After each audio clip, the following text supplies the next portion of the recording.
right, to make Hummingbird syrup, it's really easy, making a simple syrup. So here's a cup of water that you're bringing to a boil, and you're going to put 1/4 cup of granulated sugar into the boiling water, and you're going to dissolve it. This recipe's approved by the Audubon Society, so you know it's good. So we're going to dissolve that table sugar, and use table sugar. The Audubon Society says table sugar is the closest to nectar, the simple fructose of nectar. Don't use honey because it will get fungal problems in the bottle, and don't use any of the natural sugars and the raw sugars because there's too much iron, and iron hurts the birds. So simple table sugar is the best way to go. And you don't need to add dye. Dye just adds more chemicals to the birds. They'll find your nectar. Okay, once this is dissolved, you're going to let it cool down. While it's cooling, we'll create our feeder. So as far as supplies, you kind of need your jewelry kit. I brought mine down from the craft room, and what I'm looking for in particular are some of my little doohickeys as well as my tools, my clippers and my benders. I also have some extra beads. These I got on sale at the craft store. I wanted some reds because hummingbirds do like red. I also found these. I thought these would be really fun over at the thrift store. Here's some extra red beads. I also, at the thrift store, you're going to need a bottle, a glass bottle. This has a stopper on it. I'll just have to have to keep it open. You can also use an upcycled soda bottle. That could work too. We're going to be using this upside down. Also online, I couldn't find this anywhere else but online, a hummingbird feeding tip with a stopper. I think this is just under 1 inch. You want to make sure that it's going to stop up your bottle, like so. So make sure it fits before you open it. Otherwise you have to return it. It's going to stop it up nice. And finally, wire. So ideally you want 2 kinds of wire. Wire that's a little more bendable for decoration. Preferably copper would be prettier. This is a 16 gauge, and I have some thinner ones in my jewelry kit. But this is really nice and bendable, and you can turn it into maybe some vines or curlicues. And then you want a thicker one for the structure. This is about a 12 gauge. You can go thicker. Ideally, it would be great, and I would have liked to have found, a 4 or a 6, something really stiff. But the stiffer you've got it, the harder it is to work with, so keep that in mind. But you want a thicker, stronger wire to shape for the main cage of the feeder, and I'll explain why. So that's your list of supplies. I'll include a list at the blog that you can print out. All right, let's get to work. This is a super fast and super easy project. In fact, you could even get the kids involved. Get a bunch of beads on sale at the craft store and a bunch of upcycled bottles, and the kids can all create their own feeders. All right, so imagining our bottle being upside down, the first thing we want to do is create our holder. The key to the holder is we can't make the cage so tight that we can't pull the bottle out. We want to be able to pull the bottle out to fill it with our nectar that we just created and is cooling on the stove. But it does need to hold it in place. So we're going to start with the top, and if you want, you can actually... wire's always a little bit wily. You can get your round shape. You can use your bottle as kind of a mold and then pull out to make sure that we're not too tight in on the bottle. And we're going to start with the top, creating a strong kind of circular part up top. And then I'm going to wrap around itself here. I went around twice.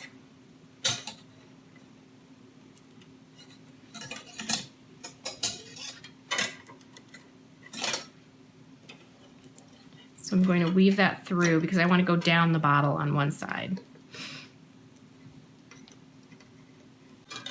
So I've gone around, whoop, and through.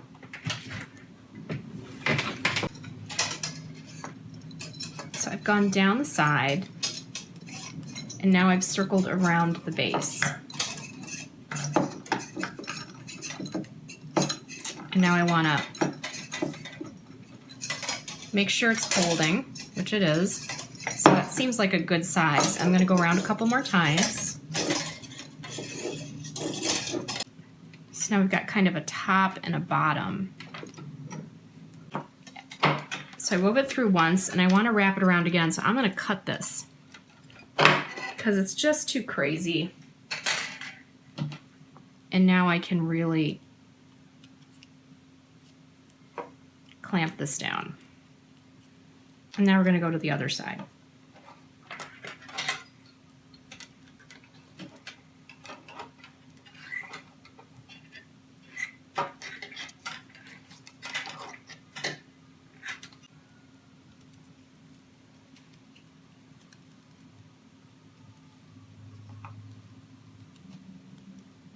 And this gives us at least our base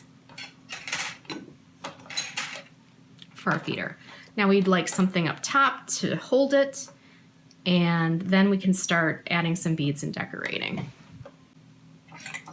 We don't need much of a handle, just need a little one, like so. So eyeball where you want it, cut a little more so you're able to kind of knot.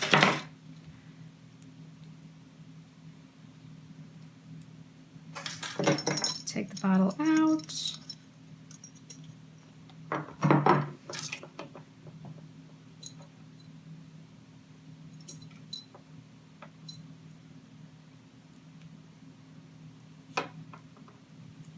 I'm wondering if it might be better if opposite my sides here, just to kind of strengthen the whole cage, is to create some strength on this side. So having the handle come in on these areas that are open. So wrap the wire around.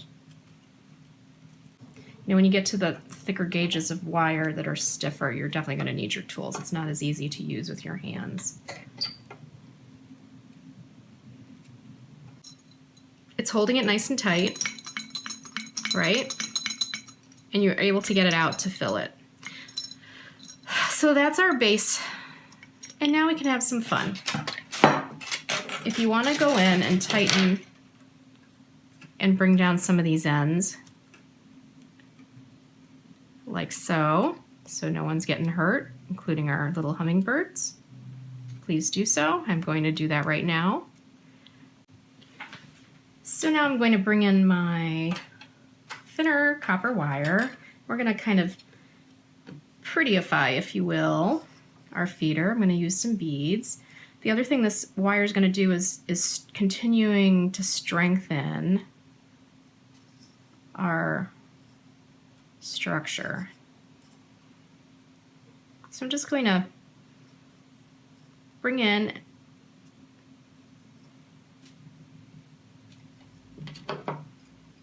some bread.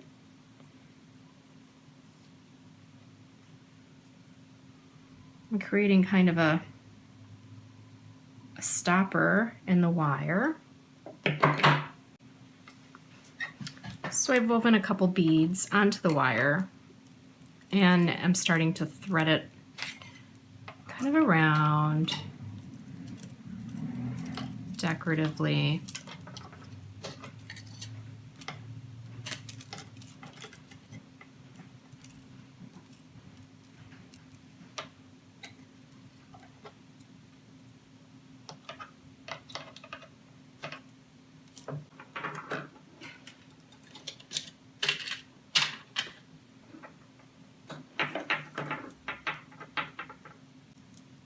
And the more wire you add, the stiffer things get. I'm going to add a few more little red guys. I might add a splash of this blue, which I think would be really pretty. So there you go, something kind of cool. So continue on adding some wire. I might bring some wire into the handle. I want some more beads here so it doesn't look out of balance. I'm going to bring another wire down here, and then we should be in good shape. And I'll show you where we're at. This has gotten much stronger since I've added all this extra wire, and even though it's decorative, it's adding just a little bit more structure. So try to balance your beads. You know, I've added some to this side to that side to balance it. You're just kind of like stringing them along as you're putting this wire on. It doesn't need to be perfect, it's part of the charm of it. Finally, you know, about hanging this, I had a couple of leftovers in my jewelry box. One is one of these keychain holders, which could go on here, or this is the same thing, but it's a different shape and it's a little looser, which I think I'm going to do this. And this just is going to help you hang it when it's outside. So slip this on top, and then we'll fill our bottle. Our nectar is cooled. We're going to use a funnel. And pour in our nectar.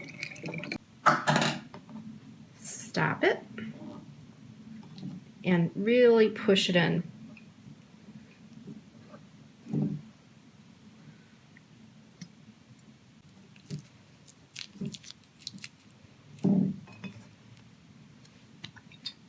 Perfect.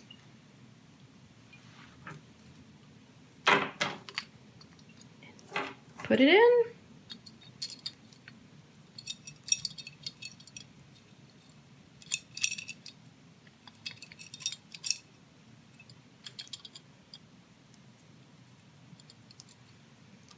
There we have it.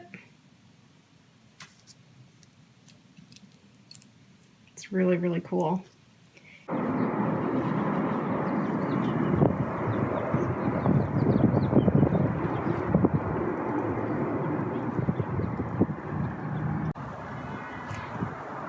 So there it is, our hummingbird feeder. So that's Fridays with Flora today. Thanks for joining us. Weather's warming, so let's get our crafting projects for our garden done this month, so we're all set to go next month. So thanks for stopping by. Please subscribe to the channel down below, hit that button, and make a girl real happy. You can stay up on all the fun, all the crafts, all the cooking, all the gardening, all the fun things that are happening at the homestead. And also check out the shop. Shop is off the blog, urbandomesticdiva.com, urbandomesticdivashop.com. Mother's Day's coming, and I've been creating some really fun things. I'm also over at Etsy, so look up the Urban Domestic Diva shop at Etsy, and you can get some really cute things for your mom. That's it. Have a wonderful weekend crafting and cooking and enjoying the little things and the precious things in life.